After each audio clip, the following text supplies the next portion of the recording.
बच्चों, कैसे हैं आप? अच्छे हैं? बहुत अच्छे हैं। और मैं Vishal Singh from KGB science easy learning from Agra. Okay, तो आज हमारे पास है डिस्कस करने के लिए एमसीक्यूज सीरीज़ का part 4, triangles CBSE class 10th। और पहला क्वेश्चन है आपके पास, D and E are respectively the points on the sides A B and A C of a triangle A B C such that AD is equal to 2 centimeter, BD such that AD is equal to 2 centimeter, BD 3 centimeter, BC 7.5 centimeter and DE parallel to BC। अब आपको इसमें से length of DE निकालनी है। जो दिया हुआ है वो ये है आपके पास, ठीक है बेटा।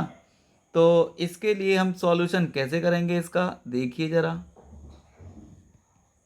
बहुत ईजी सॉल्यूशन है, बताओ है कि नहीं है? मेरे सारे बच्चों को बहुत अच्छे से ट्रायंगल आता जा रहा होगा। इजी है। देखिए, ये हो गया एक ट्रायंगल ऐसे करके, क्या नाम है इसका बताइए? ए, ये हो गया बी और ये हो गया सी।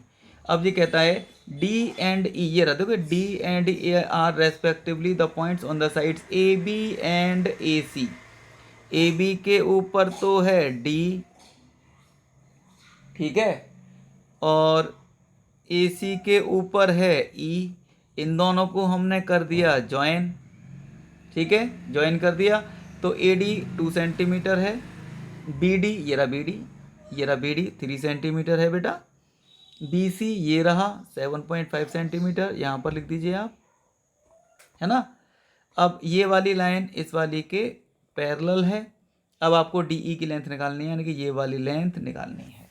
कितना इजी क्वेश्चन है, पक्का आप इसमें सोच रहे होंगे कि हम बीपीटी लगा के इसका आंसर निकालें, क्योंकि लाइन जब पैरेलल होती है तो most of the times BPT को यूज़ कर लेते हैं। बीपीटी यूज़ करेंगे तो फिर बीपीटी में तो ए बी के साथ डी बी और ए ई के साथ ई सी, ये साइड्स यूज़ होती हैं। डी ई कैसे आएगी भैया? पूछा तो डी ई है ना, तो डी ई कैसे निकालोगे आप? इसके लिए अब इसमें वो तरीका यूज़ नहीं करेंगे, हम क्या देखेंगे, देखिए। In triangle A D E and triangle A B C, ठीक है। तो ये वाला एंगल सबको दिख रहा है, इस वाले के इक्वल है कि नहीं है? Angle A D E is equal to angle A B C, corresponding angles हैं ये। और ऐसे ही ये वाला एंगल इस वाले एंगल के इक्वल है। A E D equals to A C B, बता दीजिए क्यों? करस्पॉन्डिंग एंगल्स हैं, दो एंगल इक्वल हो गए, ए ए सिमिलरिटी हो गई। सारे बच्चों को समझ में आ रहा है? This implies that bye A similarity, A similarity जब हम यूज कर लेंगे तो कौन सा वाला ट्रायंगल किसके सिमिलर हुआ? Triangle A D E is similar to triangle A B C. ये दोनों ट्रायंगल सिमिलर हो गए बेटा। ट्रायंगल जब सिमिलर होंगे तो साइड का रेशियो इक्वल होगा, तो हम लिख देंगे A D upon A B is equal to D E upon B C. ठीक है बच्चा, आ रहा है बेटा? ए डी कितना था? 2 सेंटीमीटर। सारे बच्चों को आता है ट्रायंगल, बहुत ईजी है, क्यों चौधरी साहब, ईजी है कि नहीं है? ए बी का मतलब 2 + 3। देखिए ये 2 और ये 3 दोनों को जब ऐड कर देंगे तभी तो ए बी बनेगा। डी ई ये तो कलेश है, यही तो पूछा है, सबसे बड़ा कलेश तो यही है। और बी सी की वैल्यू 7.5। ठीक है बच्चों, तो ये आ जाएगा हमारे पास 2/5 is equal to D E upon 7.5। इससे इसको काट देंगे, 1.5 क्रॉस मल्टीप्लाई कर देंगे इसका इधर, तो डी ई की जो वैल्यू आएगी, तो डी ई की जो वैल्यू आएगी दैट इज 3 सेंटीमीटर। सबको आ गया बेटा? 3 सेंटीमीटर का मतलब this is the right option. सारे बच्चों को आ रहा है कि नहीं आ रहा है? पहले हाथ ऊपर कर दीजिए, हाथ ऊपर कर दीजिए सारे बच्चे, रेज योर हैंड्स, जिस जिसको आ रहा है मन से। पक्का आ रहा है कि नहीं आ रहा है बता दीजिए। ओके चलिए नेक्स्ट क्वेश्चन ये है हमारे सामने बेटा, ये रहा। इसमें लिखा है in the given figure B A C 90 degree का है। बी ए सी का मतलब ये वाला एंगल आपका 90 डिग्री का है, ठीक है। ए डी ये परपेंडिकुलर है, तो यानी कि ये वाला 90 डिग्री का हो गया। अब आपको ये प्रूव करना है कि इनमें से कौन सा रिलेशन सही है, ये पता लगाना है, ठीक है ना। कौन सा रिलेशन सही है, हम कैसे निकालेंगे ये रिलेशन? तो ये क्वेश्चन बहुत अच्छा है। सबसे पहली बात तो आप इसके ऊपर वेरी इंपॉर्टेंट लिखिए, वेरी इम्पॉर्टेंट, क्योंकि आप मैथ्स पढ़ते हैं तो इसका होल स्क्वायर भी लगा दो। बहुत अच्छा क्वेश्चन है ये, ठीक है ना। और ये पक्का आपसे एग्जाम में पूछ लेना चाहिए, इसे इतना तो पूछ लेना चाहिए यार, ठीक है कि नहीं? ठीक है, तो देखिए कैसे करेंगे हम,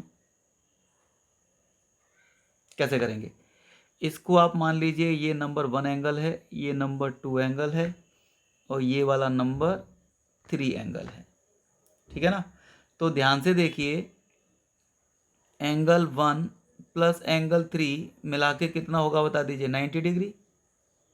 बताइए होगा कि नहीं होगा प्यारे बच्चों? अरे भाई तीनों एंगल्स का सम 180 होता है। आप इस ट्रायंगल को देखिए, ये ट्रायंगल सारे बच्चों को दिखाई दे रहा है, ये वाला ट्रायंगल, तीनों एंगल्स का सम 180 होगा, जिसमें से ये वाला अकेला 90 का है। तो इसका मतलब इन दोनों को मिला के 90 ही बचेगा।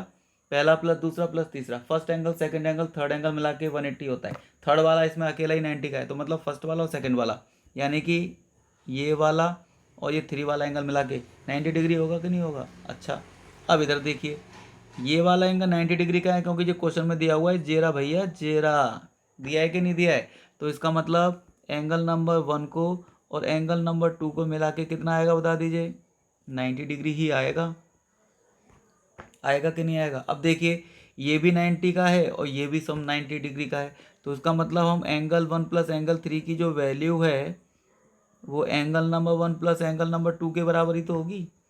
तो ये इधर जाके कैंसिल हो जाएगा, माइनस का हो जाएगा, इसलिए आपको पता चल गया कि एंगल नंबर 3 और एंगल नंबर 2 इक्वल हैं।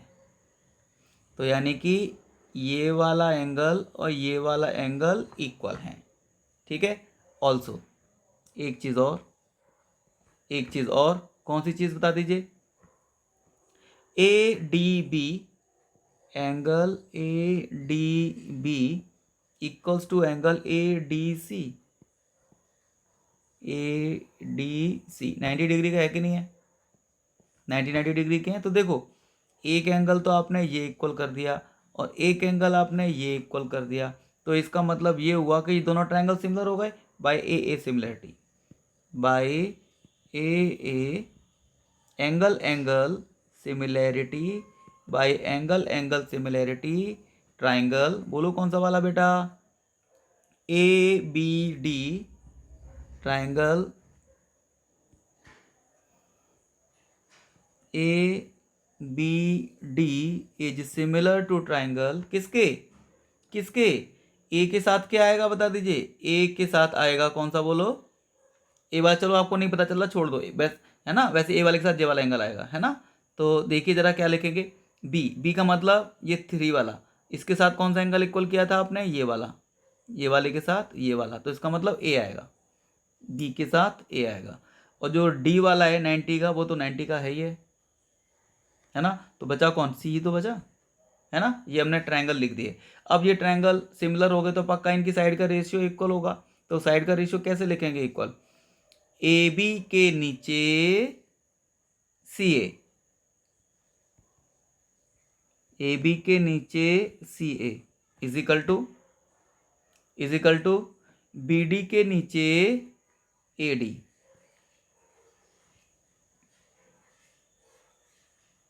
बी डी के नीचे ए डी।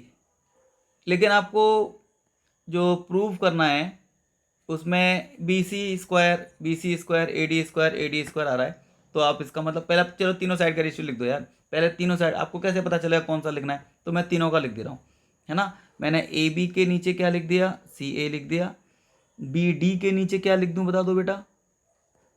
बी डी के नीचे लिख दूंगा ए डी। और ए बी के नीचे क्या लिखेंगे, सी डी। ए बी के नीचे क्या लिख देंगे, सी डी। अब आप क्रॉस मल्टीप्लाई कर करके देख लो, है ना, क्रॉस मल्टीप्लाई कर करके देख लो। कैसे क्रॉस मल्टीप्लाई करेंगे बोलो, बी सी स्क्वायर,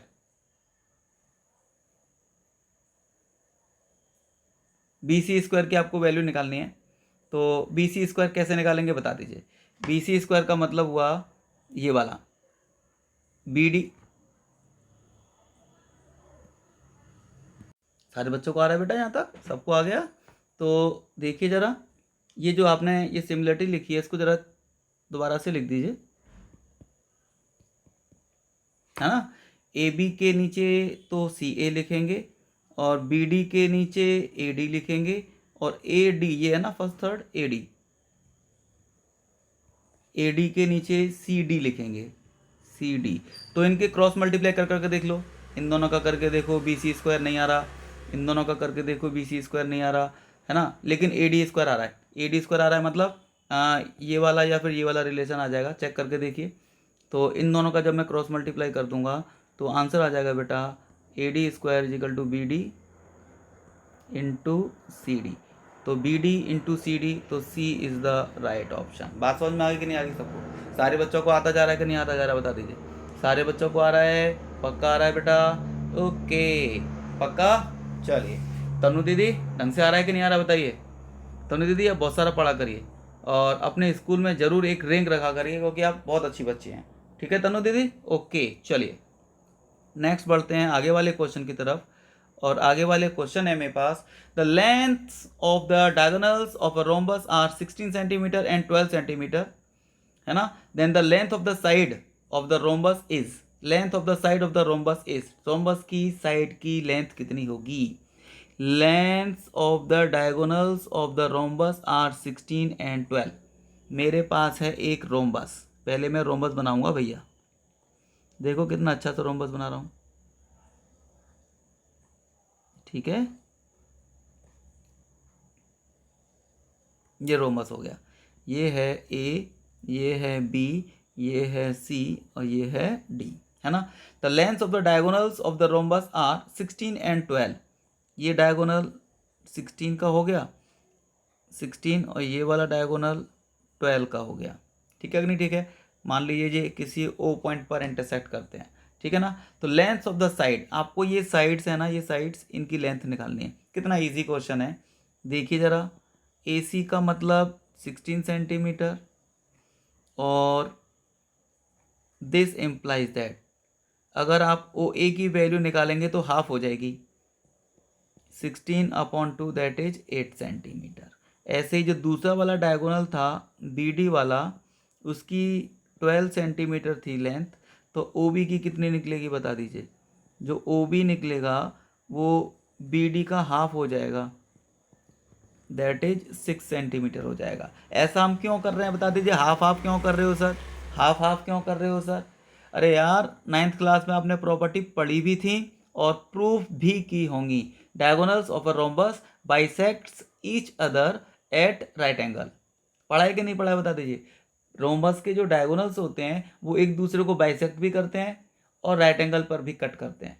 बाइसेक्ट करते हैं मतलब आधा कर देंगे, राइट एंगल पे कट करते हैं मतलब ये 90 डिग्री का एंगल हो जाएगा, ठीक है बेटा। अब देखिए ओ ए ये 8 था, ओ बी ये 6 था। अब आपको निकालने हैं इसकी side. How easy question, how easy question. तो A B in triangle A O B, A O B वाला ट्राइंगल जब देखेंगे तो ओ ए का स्क्वायर प्लस ओ बी का square is equal to A B का स्क्वायर। ओ ए कितना हुआ 8 का स्क्वायर, ओ बी कितना हुआ 6 का स्क्वायर, और जे कितना हुआ ए बी स्क्वायर। तो कितना हो जाएगा बता दीजिए, यहाँ से हम निकालेंगे ये 64 हो जाएगा, ये 36 हो जाएगा, A B square. This implies that A B square की वैल्यू कितनी आ जाएगी 100। तो ए बी कितना आ जाएगा √100, दैट इज 10 सेंटीमीटर, और this is the correct option. सारे बच्चों को समझ में आ रहा है कि नहीं आ रहा है बता दीजिए। समीर को समझ में आ गया कि नहीं आ गया ये बताइए मुझे सबसे पहले। परिवशिष्ट आ रहा है बेटा, परिवशिष्ट पक्का आ रहा है कि नहीं आ रहा है बता दीजिए। जानवी आ रहा है ना बेटा, सारे बच्चों को आना चाहिए। ओके चलिए नेक्स्ट क्वेश्चन की तरफ चलते हैं। नेक्स्ट क्वेश्चन है आपका क्वेश्चन नंबर 4। इसमें लिखा है ABC is similar to EDF, है ना। ये आपको सिमिलर दिया हुआ है और ये नॉट सिमिलर टू DEF, ये दोनों सिमिलर नहीं है। वो तो कॉमन सेंस की बात है, जब ABC EDF के है तो DEF के थोड़े हो जाएगा। जी तो आपने सिमिलरिटी लिखना सीखा है। ABC को जब हम EDF के सिमिलर लिख रहे हैं तो DEF के सिमिलर थोड़े लिख सकते हैं, ठीक है ना। Then which of the following is not true, कौन सी बात सही नहीं है, कौन सी वाली बात सही नहीं है, आ गया कि नहीं आ गया बता दीजिए। तो कौन सी वाली बात सही नहीं है ये कैसे पता चलेगा बता दो सारे बच्चे, सारे बच्चों को आ रहा है कि नहीं आ रहा बता दीजिए, ठीक है बेटा। तो अब देखिए कैसे करेंगे, देखिए जरा सॉल्यूशन।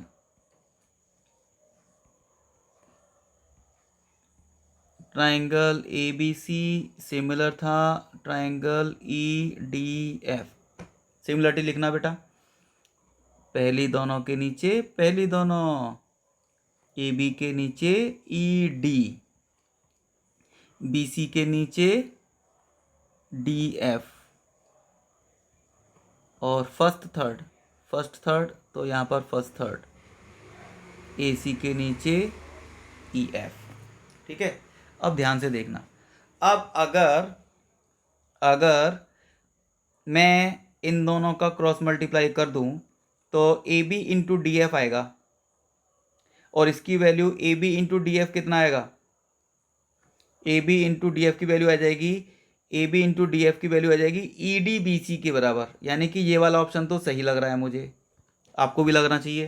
क्रॉस मल्टीप्लाई करके देखो, BC इंटू ED की वैल्यू कितनी आएगी बोलो, ये देखो BC इंटू DE आ गया equal to AB into DF, यानी कि ये आ गया, यानी कि ये वाला तो सही है। अच्छा अब अगर मैं इन दोनों का क्रॉस मल्टीप्लाई कर दूं तो क्या आएगा बताइए, BC इंटू EF आएगा, है ना, BC इंटू EF, यानी कि ये वाला BC into EF equal to AC DF ये भी आ गया।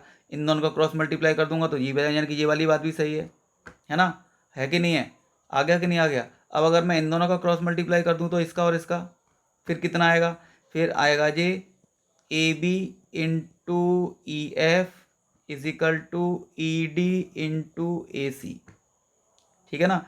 AB इंटू EF ये रहा ये वाला equal to AC into ED, अब वो एक ही बात है, ये पहले लिख रहा है बाद में लिख रहा है, 2 इंटू 3 कर लो या 3 इंटू 2 कर लो, वो तो एक ही बात है, 6 ही होते हैं, कोई भी पहले लिख दो, है ना। तो ये आ गया, तो इसका मतलब ये वाला भी सही था ये वाला भी सही था। तो इसने क्या बोला, विच of the following is not true, तो गलत कौन सा है, ये वाला गलत है, यानी कि ये जो गलत है यही सही है, जो गलत आंसर लिखा हुआ है वही हमारा सही ऑप्शन है। आ गया कि नहीं आ गया, क्योंकि इसने यही पूछा था कि कौन सा वाला गलत है, तो हम बताएंगे भाई ये वाला गलत है, क्योंकि BC इंटू DE की वैल्यू ये रही, देखो BC इंटू DE की वैल्यू ऐसे आएगी तो पक्का क्रॉस मल्टीप्लाई करके AB इंटू DF होना चाहिए, यहाँ पर AB इंटू EF लिखा हुआ है, तो इसका मतलब यही वाला गलत है, बाकी सारे सही हैं। तो इसका मतलब ये हुआ कि जिस बच्चे को ट्रायंगल्स की सिमिलैरिटी के बेसिक कंसेप्ट नहीं आ रहे होंगे वो कैसे करेंगे इन क्वेश्चंस को। तो इसीलिए आपके फ्रेंड्स जिनको बेसिक्स क्लियर नहीं हो पाते या उनको कोई प्रॉब्लम्स रहती है इस ट्रायंगल में, पक्का उनके साथ शेयर कर दीजिए, जिससे कि वो भी ट्रायंगल्स के बेसिक्स को सीख सकें, उनको भी क्वेश्चंस करना आ सके। ट्रायंगल इजी तो नहीं है लेकिन पक्का आप पढ़ेंगे तो टफ भी नहीं है, ठीक है बच्चों। चलिए नेक्स्ट क्वेश्चन है, in the given figure 2 line segments AC and BD intersect each other at the point P। ये देखो P पॉइंट पर यहाँ पर इंटरसेक्ट कर रहे हैं कि नहीं कर रहे हैं, सच दैट PA 6 है, आपको फिगर में दिख रहा है PA 6 है, PB 3 है, PC PA दे रहा, PA दिया हुआ है, PB दिया हुआ है 3, है ना, और PD दिया हुआ है 5 ये रहा, और एंगल APB यानी कि ये वाला दिया हुआ है 50, तो CDP 30 यानी कि ये वाला 30 का है ना। तो आपको देन PBA कौन सा है, PBA बताइए, PBA यानी कि ये वाला एंगल निकालना है। बहुत ईजी बात है कि नहीं बताओ, बहुत ईजी बात है कि नहीं बताओ। तो पहले तो आप मुझे ज़रा ये बता दो कि सारे बच्चे ध्यान से देखिए ज़रा बेटा, आ रहा बेटा? तो चलिए ये वाला देखिए ट्राइंगल, इन ट्राइंगल पी, ये वाला APB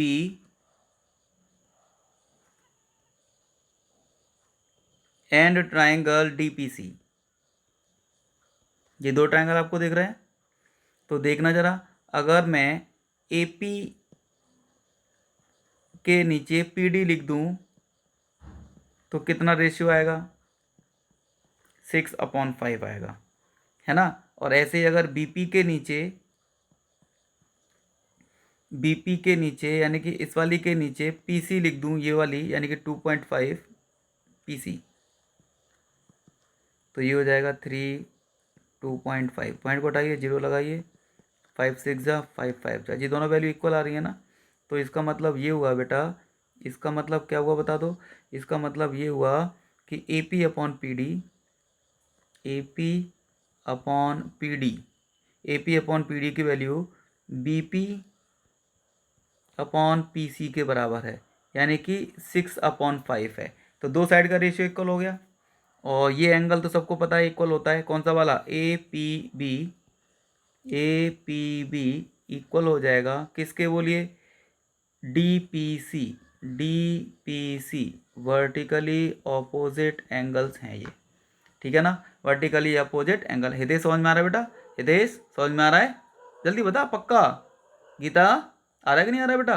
गीतांशी, चलिए ये एंगल इक्वल हो गए।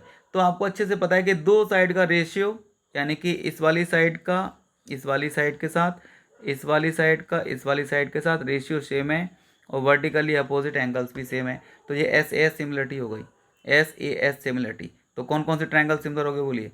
कौन कौन से ट्रायंगल सिमिलर हो जाएंगे? दिस इम्प्लाइज दैट ट्रायंगल, कौन सा वाला बोलो? APB इज सिमिलर टू किसके? DPC के। ये दो ट्रायंगल सिमिलर हो गए। ट्रायंगल जब सिमिलर हो जाएंगे तो पक्का कौन सा वाला एंगल, ये वाला जो एंगल इसने पूछा हुआ है कौन सा वाला बोलो? PBA यानी कि ये जो B वाला एंगल है, B वाला जो एंगल है वो C वाले एंगल के बराबर होगा। तो यानी कि जो B वाला एंगल है वो एंगल C के बराबर होगा।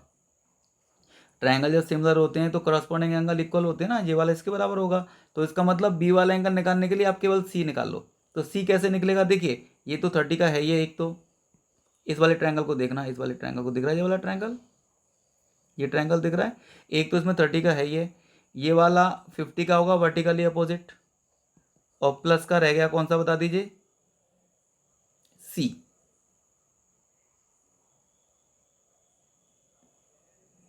सी वाला निकालना था ना, तो सी वाला एंगल कितना था? ये सी वाला एंगल निकाल लो। सी वाला एंगल कैसे निकलेगा? ये जो दोनों का मिला के कितना होगा पहले ये बताओ। अरे आप सीधा सीधा ये काम करिए ना, ये सी वाले एंगल के बराबर होगा। तो सी वाला एंगल निकालने के लिए टोटल 180 में से एक तो ये 30 डिग्री वाला और एक ये 50 डिग्री वाला, ये दो हटा दो। 30 वाला और 50 वाला, है ना, टोटल मिला के 180 होता है कि नहीं होता है? तो ये कितने हो जाएंगे? 80। तो 180 में से माइनस कर देंगे तो 100 बचेगा। तो this is the right answer. सबसे पहले आप सिमिलर करिए, सिमिलर करने के बाद ये बी वाला एंगल सी वाले एंगल के बराबर होगा। तो सी वाला एंगल यानी कि ये निकाल लीजिए, ये 30 का है, ये वाला 50 का है, तो आप ये वाला एंगल आसानी से निकाल सकते हैं। ठीक है कि नहीं? ठीक है, आगे कि नहीं आगे सारे बच्चों को पक्का समझ में आता जा रहा है बेटा? बहुत अच्छे बच्चे हैं, ऐसे ही करते रहिए। नेक्स्ट क्वेश्चन है क्वेश्चन नंबर 6, और इस क्वेश्चन में लिखा हुआ है ABC और PQR ट्रायंगल सिमिलर हैं। ये दो ट्रायंगल सिमिलर हैं और आपको BC/QR की वैल्यू भी दे रखी है, ये वाली, है ना। आपको इन दोनों ट्रायंगल के एरिया का रेशियो निकालना है। तो कैसे निकालेंगे बेटा? एरिया का रेशियो तो लिख देंगे एरिया ऑफ ट्रायंगल, कौन सा वाला? PRQ। अब वो PRQ लिख दिया है इसने, और ये लिख दिया कौन सा वाला? BCA। तो पक्का आप साइड का स्क्वायर लिख सकते हैं। साइड का स्क्वायर क्या लिखेंगे बोलिए? अब देखिए मुझे B C upon Q R की वैल्यू इसने दे रखी है ना। तो आप बी सी के नीचे क्यू आर कैसे निकाल लोगे यार, बी सी के साथ तो पी आर आएगा। तो ये इसने गलत लिखा हुआ है, इसे लिखा रहने दो, उससे कोई मतलब नहीं है हमें। हमें मतलब किस चीज़ से है, इस चीज़ से, यानी कि सिमिलरिटी से ही तो मतलब होता है। अरे सिमिलरिटी से ही तो मतलब होता है, यानी कि बी सी के नीचे आएगा क्यू आर, है ना। तो हम क्या लिख देंगे, Q R square upon B C square, ऐसी तो लिखेंगे। अरे जो ट्रायंगल सिमिलर है उसी के हिसाब से तो लिखेंगे, इसके नीचे ये लिखेंगे। ये तो उसने वैसे ही लिख दिया है, एरिया ही तो है ये, एरिया से क्या फर्क पड़ता है, एरिया में थोड़ी सिमिलरिटी लिखते हैं, एरिया में थोड़े P Q R P Q किसी का भी निकाल दो, एरिया पे कोई फर्क नहीं पड़ता। लेकिन जो सिमिलरिटी लिखते हैं तो वो फिर एंगल्स के अकॉर्डिंग लिखते हैं, यानी कि B C upon Q R या Q R upon B C. आ गया कि नहीं आ गया बता दीजिए। तो Q R upon B C की वैल्यू कितनी होगी, Q R upon B C की वैल्यू कितनी होगी, देखिए Q R upon B C, तो ये B C upon Q R की वैल्यू 1:3 है, ये वाली वैल्यू 1:3 है ना। तो क्यू आर अपॉन बी सी कितना हुआ, 3/1, इस पूरे का होल स्क्वायर कर देंगे तो 9/1 दैट इज 9, और 9 का मतलब पहला वाला ऑप्शन सही है। बहुत अच्छे क्वेश्चन है ये, काफ़ी सारे अच्छे, मतलब किसी बच्चे को आ रहे होंगे तो आते हुए क्वेश्चन को भी वो गलत कर देगा, अगर आपको कंसेप्ट थोड़ा सा भी ढीला ढाला हुआ। आप यहाँ पे ही ढूंढते रहेंगे। ये देखो भाई, B C upon Q R दे रखा है, तो B C upon Q R तो आ नहीं रहा, बी सी के साथ तो मेरा पी आर आ रहा था। कोई बात नहीं, ये सिमिलरिटी थोड़ी लिखी हुई है, दिस इज नॉट सिमिलरिटी। यहाँ पे उल्टे सीधे लिखे हुए हैं, लिखे रहने दो। आपकी जो सिमिलरिटी लिखी हुई है ये इस जगह पे, यहाँ पर देखेंगे आप बी सी और क्यू आर। आ गया कि नहीं आ गया बता दीजिए। तो this is the right answer. सारे बच्चों को पक्का समझ में आता जा रहा है, हृदय को तो पूरा आ रहा है नमन, नमन चौधरी आ रहा है कि नहीं आ रहा है बता, पक्का आ रहा है बेटा। चल तो आ जाइए जरा सारे बच्चे इधर। ऐसे इसमें लिखा हुआ है ये two triangles this and this, इस टाइप से थे ए बी सी और क्यू आर की, A B upon Q R B C upon P R equal to A C upon P R. तो आपको ये पता लगाना है, कितना बढ़िया क्वेश्चन है, मतलब सीधे सीधे कंसेप्ट पूछे हैं, किस किस बच्चे को कंसेप्ट क्लियर हैं सिमिलरिटी लिखने के, ये वाला सिमिलर सही है या ये वाला सही है, ये वाला कौन सी सिमिलरिटी सही लिखी हुई है। तो आप एक काम करेंगे, ए बी सी और पी क्यू आर पहले दो ट्रायंगल, देखिए बढ़िया सी ट्रिक बता रहा हूँ आपको, बढ़िया सी ट्रिक बता रहा हूँ, आप कभी नहीं भूलेंगे, है ना। मान लीजिए ये ए बी सी है और ये आपका पी क्यू आर है, देखिए कितनी अच्छी ट्रिक सिखा रहा हूँ, याद रखने की ट्रिक। ए बी का ratio P Q Q R के साथ था कि नहीं था, तो यानी कि ए बी का रेशियो किसके साथ था, क्यू आर का मतलब इसके साथ, एक डंडे वाली लाइन। बी तो बी सी का रेशियो किसके साथ था, दो डंडे वाली लाइन, बी सी का रेशियो किसके था, पी आर के साथ, पी आर का मतलब इसके साथ, और बाकी रह गई तीसरी सी ए वाली, ये वाली तीसरी तीन डंडे वाली लाइन पी क्यू के साथ, यानी कि इसके साथ रेशियो इक्वल था। तो बहुत ईजी बात है, जो रेशियो इक्वल था उनके अपोजिट एंगल सब इक्वल होंगे।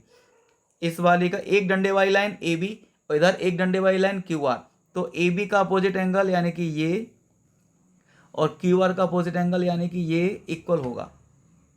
तो इसका मतलब ये हुआ कि आप सी के साथ पी लिखेंगे, है ना। अब देखिए दो डंडे वाली लाइन, दो डंडे वाली लाइन ये वाली है बी सी वाली, तो इसका जो अपोजिट एंगल है ये वाला किसके इक्वल होगा, दो डंडे वाली कौन सी थी इधर, पी आर थी ये वाली, है ना, पी आर के अपोजिट एंगल के इक्वल होगा, यानी कि इसके इक्वल होगा, यानी कि ए के सामने क्यू आएगा।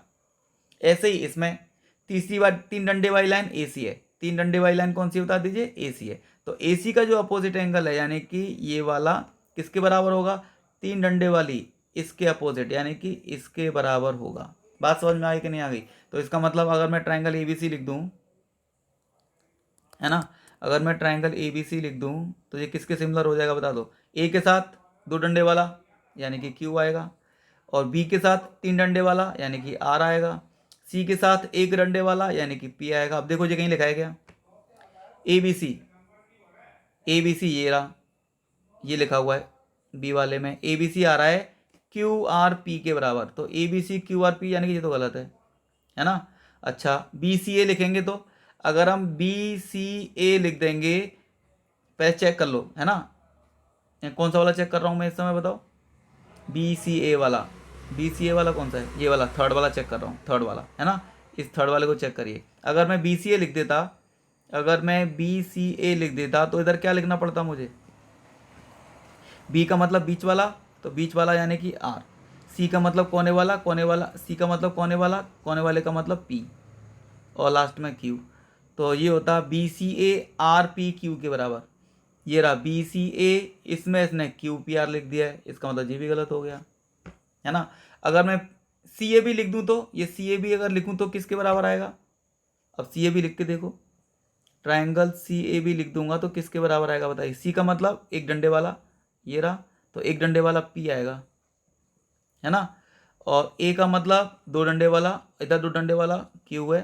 और बी का मतलब तीन डंडे वाला, इधर तीन डंडे वाला आर है।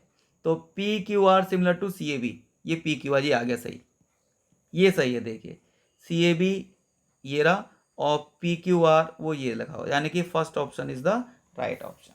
बात समझ में आगे कि नहीं आगे बता दीजिए। ऐसे ही ये तीसरा वाला भी आंसर नहीं आ रहा, ये भी गलत लिख रहा होगा। अगर हम सी बी ए लिख देंगे, देखो लिख के देख लो, अगर हम सी बी ए लिख देंगे तो हमें इसके साथ क्या लिखना पड़ेगा बताइए? सी के साथ एक डंडे वाला यानी कि पी, बी के साथ तीन डंडे वाला यानी कि आर, और यहाँ पर क्यू, तो आर पी क्यू होता, इसने पी क्यू आर लिखा हुआ है, यानी कि ये भी गलत है। ठीक है कि नहीं? ठीक है, बेसिक कंसेप्ट हैं सारे की सारे। अगर आपको बेसिक्स आते हैं तो सब कुछ आता है, बेसिक्स नहीं आते तो कुछ नहीं आता। और यही सारे के सारे एमसीक्यूज एग्जाम में भी पूछता है, वो हमसे इसी टाइप के पूछता है बस। और पक्का आता हुआ बच्चा जिसको आ रहा होगा वो भी गलत कर देगा ऐसे। ठीक है, तो इसमें लिखा है, नेक्स्ट क्वेश्चन है हमारे पास, in triangle A B C and D E F, angle B वाला ई के बराबर है, एफ वाला सी के बराबर है, A B equal to 3 DE, then the two triangles are congruent but not similar. Congruent होंगे लेकिन सिमिलर नहीं होंगे, similar but not congruent, similar तो होंगे लेकिन कॉन्ग्रुएंट नहीं होंगे, नाइदर कॉन्ग्रुएंट नॉट सिमिलर, ये तो कुछ भी नहीं है, ना सिमिलर है ना कॉन्ग्रुएंट है। Congruent as well as similar, similar भी है और कॉन्ग्रुएंट भी है। तो भाई साहब जरा एक बात सुन लो आप हमारी, ये ए बी सी ट्राइंगल है ना, चलो इसे डी ई एफ मान लो, ये डी ई एफ एक ट्राइंगल है, और ए बी सी ट्राइंगल मैं थोड़ा सा बड़ा बनाना चाह रहा था, इसलिए मैं बाद में बना रहा हूँ, क्योंकि इसमें ये दिया हुआ है कि A B is 3 times of C D, यानी कि डी ई, यानी कि जो डी ई वाली साइड है ना उसका 3 टाइम्स है, 3 टाइम्स, तो 3 टाइम्स है तो मतलब पक्का बड़ा होना चाहिए। तो ये हो जाएगा ए, ये हो गया बी, और ये हो गया सी। आ गया कि नहीं आ गया? A B C. तो ए बी सी जब ये हो गया है बेटा, ओके बच्चों, तो अब देखिए इसने क्या बोला, बी वाला ई के बराबर है, यानी कि ये वाला एंगल तो इस वाले एंगल के बराबर है, एफ वाला यानी कि ये वाला सी वाले के बराबर है। तो ए सिमिलरिटी हो गई, कोई प्रॉब्लम तो है नहीं, तो सिमिलर तो ये पक्का है क्योंकि ए सिमिलरिटी हो गई। अब कॉन्ग्रुएंट है कि नहीं है ये कैसे पता चलेगा? अरे भाई आपने 9th क्लास में सीखा है मेरे बच्चों, ट्रायंगल जब कॉन्ग्रुएंट्स होते हैं तो सारी की सारी साइड्स कैसी होती हैं? इक्वल होती हैं। लेकिन इसमें क्या लिख रहा है, ये लाइन पढ़ो जरा, इसमें लिखा है A B is equal to 3 DE, यानी कि जो ए बी है ना, ये ए बी वो डी ई का 3 टाइम्स है। 3 टाइम्स थोड़े कॉन्ग्रुएंट में होते हैं यार, कॉन्ग्रुएंट में 3 टाइम्स कभी नहीं होता।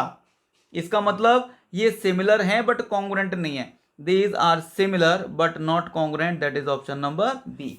एमसीक्यूज याद रखिए, ऐसे ही आपसे बोर्ड के एग्जाम में वो पूछेगा, बिल्कुल बेसिक कंसेप्ट जमीन के अंदर घुस के जरा जरा सी चीजें पूछ रहा होगा। तो ऐसा नहीं है कि फटाफट से area upon this equal to area, इसका निकाला उसका निकाला, चलो आंसर आ गया, चलो छुट्टी हो गई। आंसर तो निकालना ही नहीं है भाई, ये तो बेसिक चीजें पूछ रहा है, कैसे आंसर निकालोगे आप? इसका क्या आंसर लिखोगे बताओ? सॉल्व थोड़ी करना है इसमें कुछ। तो इसलिए प्लीज मन लगा के पढ़िए, दम लगा के पढ़िए, ओके, और तभी आपके अच्छे से मार्क्स आएंगे। इसमें लिखा है triangle A B C is similar to triangle Q R P, और इनके एरिया का रेशियो 9/4 है, ए बी 18 है, बी सी 15 है, तो पी आर की वैल्यू कितनी होगी? तो फिर दोबारा से वही भाई साहब, सॉल्यूशन,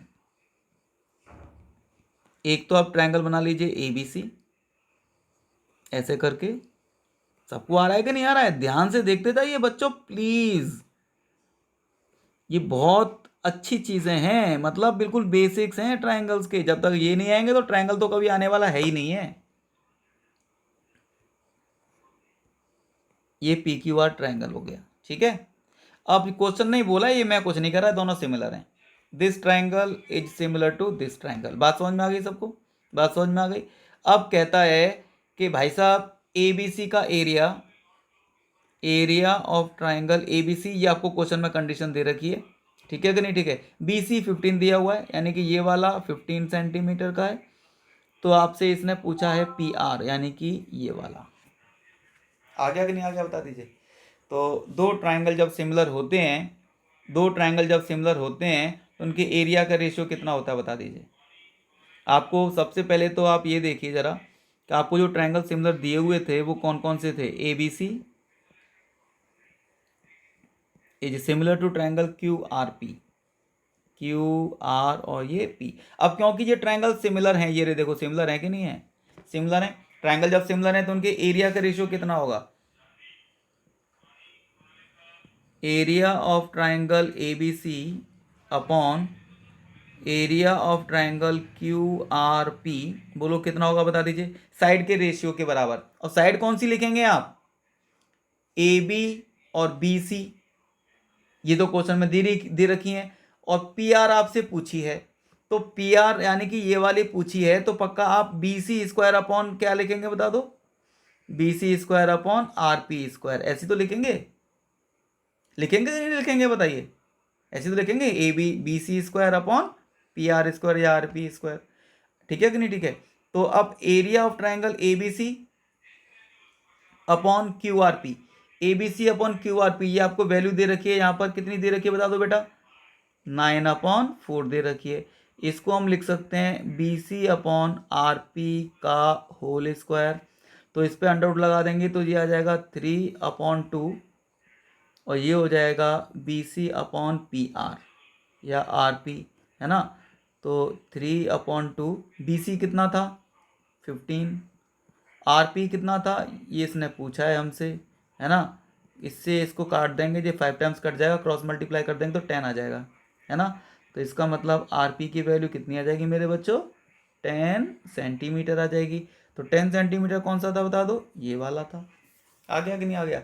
इसका मतलब ये हुआ कि ये जो उसने AB दे रखा है, ये हमारे दिमाग में दर्द करने के लिए दे रखा है। हम यही सोचते रहेंगे कि इसका हम क्या करें, इसका हम क्या करें। अगर हम AB स्क्वायर लिखेंगे तो QR स्क्वायर की जरूरत पड़ेगी, QR तो हमारे पास है ही नहीं है, ठीक है ना? तो वो उसने वैसे ही दे दिया है दिमाग खराब करने के लिए, हमारा आंसर तो वैसे ही आ गया, ठीक है ना? लास्ट क्वेश्चन ये रहा आपके कंप्यूटर स्क्रीन पर।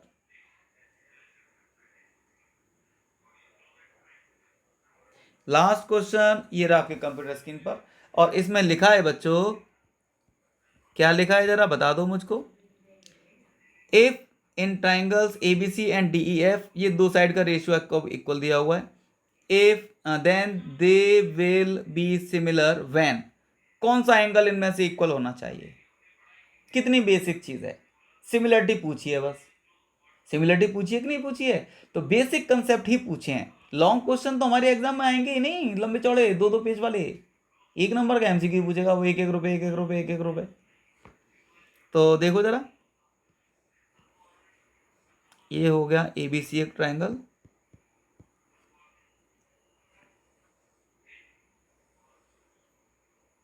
ये ABC ट्राइंगल सारे बच्चों को दिख रहा है ना? और दूसरा ट्राइंगल था DEF, ये सबको दिख रहा है, DE और ये F, ठीक है बच्चों? अब ये कह रहा है AB का रेशियो BC के साथ, AB का रेशियो DE के साथ, DE का मतलब ये, और BC का रेशियो FD के साथ, FD का मतलब ये। दो साइड का रेशियो सेम है, तो इनमें से कौन सा एंगल इक्वल होना चाहिए? तो पहले आप मुझे ये बता दो आपको कौन सी सिमिलरिटी याद आ रही है इसे देख के। दो साइड हैं, तो दो साइड की सिमिलरिटी तो ये होती है बस, जिसमें दो साइड यूज होती हैं। इसका मतलब ये है कि इनके बीच का एंगल इक्वल होना चाहिए। दो साइड हैं जो आपने यूज़ की हैं, इन दोनों साइड के बीच का एंगल, ये दो साइड आपने यूज़ की हैं, एक जे वाली और एक जे वाली, इसके बीच का एंगल ये है। इस वाले ट्रायंगल में एक जे साइड यूज़ की है, एक जे वाली यूज़ की है, तो इसके बीच का एंगल जे है, यानी कि बी इक्वल टू डी होना चाहिए, तभी तो ऐसे एस सिमिलरिटी होगी। तो इसका मतलब C option is the right option.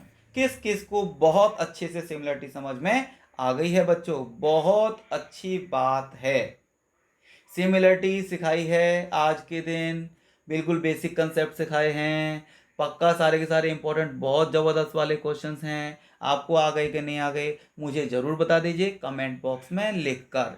आपको कोई फ़ायदा हुआ या नहीं हुआ मुझे ज़रूर बता दीजिए कमेंट बॉक्स में लिखकर, जिससे कि मुझे लगे कि यस ये बच्चों के लिए बहुत ज़्यादा अच्छी चीज़ है, ज़रूरी है, तो मैं और भी आगे आपके लिए ऐसे सारे वीडियोस बनाता रहूं। समझ में आ रहा है बच्चों? समझ में आ रहा है सबको? लाइक करिए, शेयर जरूर करिए अपने दोस्तों के साथ, जिससे कि उनके भी अच्छे से मार्क्स आ सकें। आपके दोस्त हैं ना, आप चाहेंगे नहीं चाहेंगे उनके अच्छे से मार्क्स आएँ। और चैनल को सब्सक्राइब कर लीजिए, जिससे कि आपको मेरे सारे वीडियो टाइम से मिलते रहें। बात समझ में आ रही है बेटा सबको? प्लीज़ बहुत अच्छे तरीके से पढ़िए। All the best, very very very very good night to all of you. Okay बच्चों, बाय बाय बच्चों।